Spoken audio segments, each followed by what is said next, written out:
Allahumma sholli sholatan kamilatan wa salim.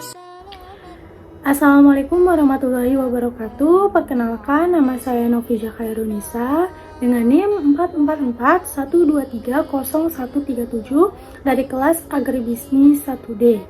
Di video kali ini saya ingin memberikan penjelasan dan juga pemaparan terkait materi jihad dan juga jihad intelektual. Untuk submateri yang akan saya bahas di video kali ini yaitu mengenai pengertian jihad dan jihad intelektual.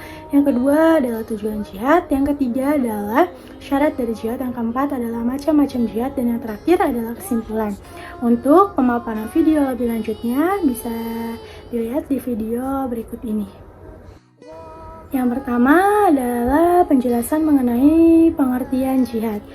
Jihad secara etimologi ditelaah dalam bahasa Arab itu berasal dari akar kata jahada, yajhadu, jahdan atau juhdan, yang berarti kesungguhan atau al-taqoh, kesulitan atau al-masyakoh, kelapangan atau al-mubalokah.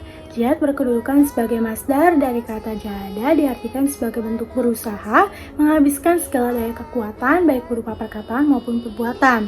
Dan dari segi bahasa, secara garis besarnya itu jihad diartikan sebagai penyeruan atau al-dawah, menyeru kepada yang ma'ruf dan mencegah kemungkaran, lalu penyerangan atau gazwa, pembunuhan, peperangan, penaklukan, menahan hawa nafsu, dan lain yang semakna dengannya ataupun mendekati.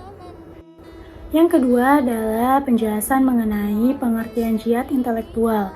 Jihad secara intelektual merupakan kesungguhan dalam bidang kajian-kajian ilmiah untuk mendapatkan pemahaman dari fenomena alam semesta, memberikan kemanfaatan dari sisi ilmu pengetahuan dan semakin mengerti akan kebesaran dan kekuasaan Allah SWT. Di zaman yang penuh dengan tantangan kompleks seperti sekarang ini, jihad bukan lagi diartikan sebagai macam bentuk peperangan secara fisik, namun jihad di sini adalah jihad secara intelektual, yaitu jihad dengan cara memperluas ilmu pengetahuan, mengejar ilmu pengetahuan, menyampaikan dan menyebarluaskan ilmu pengetahuan yang diperoleh.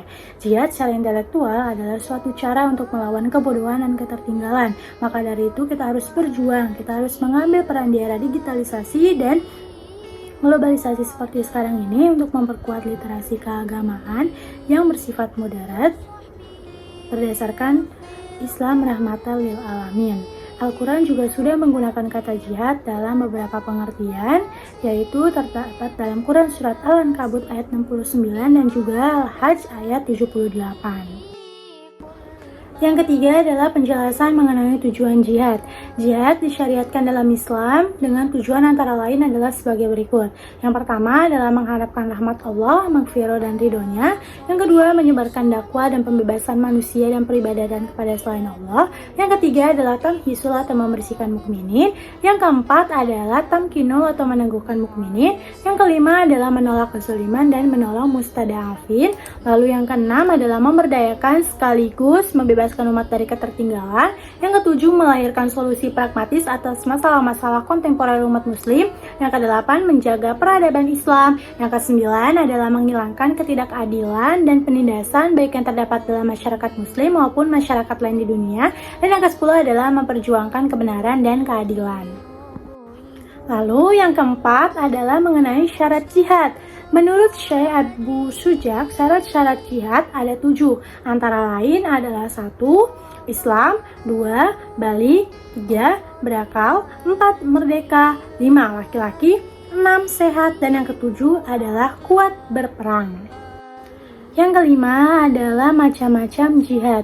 Jihad terbagi menjadi 4 macam. Yang pertama adalah jihad melawan jiwa dan hawa nafsu atau jihad an-nafs, yaitu berjihad melawan hawa nafsu untuk belajar agama, mengamalkan, berdakwah, dan bersabar terhadap cobaan yang dihadapi.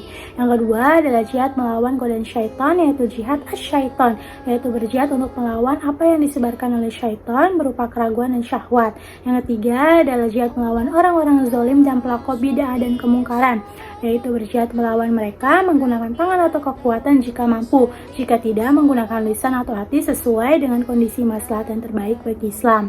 Yang keempat adalah jihad melawan orang kafir dan munafik, yaitu berjihad melawan mereka menggunakan hati, lisan atau jiwa. Inilah yang dimaksud dengan perang melawan orang-orang kafir dan munafik.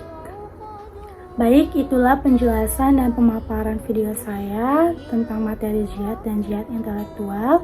Jika dalam pemaparan video saya terdapat kesalahan pengucapan, mohon dimaafkan. Sekian, saya Novija Khairunisa, izin untuk pamit. Wassalamualaikum warahmatullahi wabarakatuh.